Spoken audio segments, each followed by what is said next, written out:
La fessée entre adultes consentants, pourquoi pas, mais sur les enfants, c'est non. Et je vais vous expliquer pourquoi dans cette nouvelle vidéo.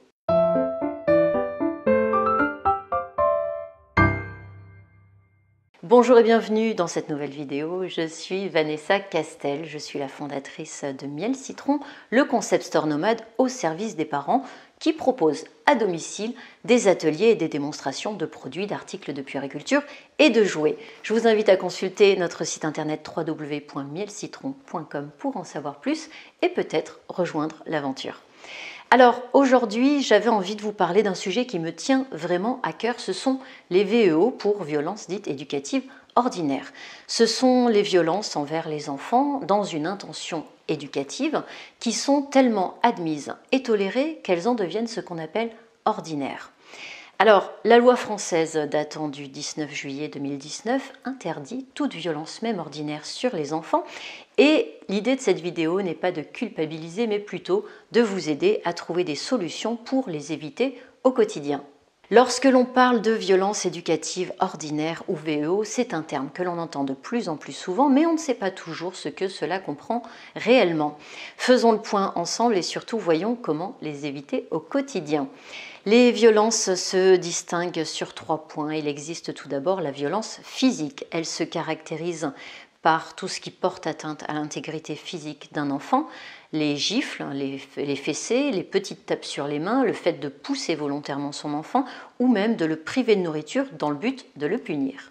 En ce qui concerne la violence verbale, elle se caractérise par le fait de crier ou d'insulter son enfant, de se moquer de lui ou de l'humilier publiquement. Cela passe aussi par le fait de lui donner des surnoms discriminants ou lui dire qu'il est laid, qu'il n'est pas intelligent. Cela passe souvent pour de l'humour, mais les conséquences sur l'enfant, y compris à l'âge adulte, ne sont plus à démontrer. Et enfin, la violence psychologique, quant à elle, se caractérise par le fait de punir son enfant, de lui faire du chantage, de le faire culpabiliser ou même de le menacer. Le menacer par exemple de le priver de votre affection ou le menacer de l'abandonner. Tous ces actes, toutes ces violences dites éducatives ordinaires provoquent des traumatismes irréversibles chez l'enfant, d'autant plus quand elles sont répétées quotidiennement. Une récente étude norvégienne a révélé, je cite, que le développement de certaines maladies auto-immunes pouvait être associé à des expériences négatives vécues durant l'enfance. Je me sens très concernée par le sujet, d'autant plus que mon papa est atteint d'une sclérose en plaques depuis de nombreuses années. Donc j'ai étudié les neurosciences et lorsque j'ai découvert ce lien, c'est pour ça que j'ai voulu créer des ateliers directement à domicile pour aider les jeunes parents à comprendre l'importance des neurosciences et de leur comportement sur leurs enfants. L'idée est de créer du lien, d'apporter des solutions aux parents et de leur montrer comment il est possible de créer finalement de belles relations avec ses enfants. Toutes nos conseillères en puériculture sont formées pendant 45 jours avec une méthode basée sur la psychologie positive et elles sont en mesure de transmettre les clés pour des relations épanouies avec ses enfants.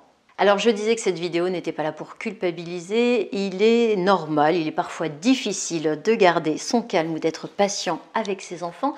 Cela peut arriver de crier, de perdre patience.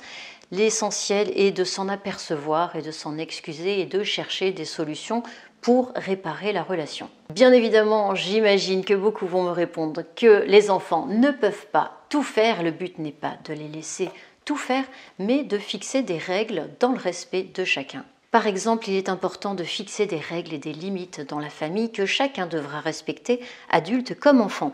Le temps que nous avons à disposition avec nos enfants est souvent une source de violence éducative ordinaire.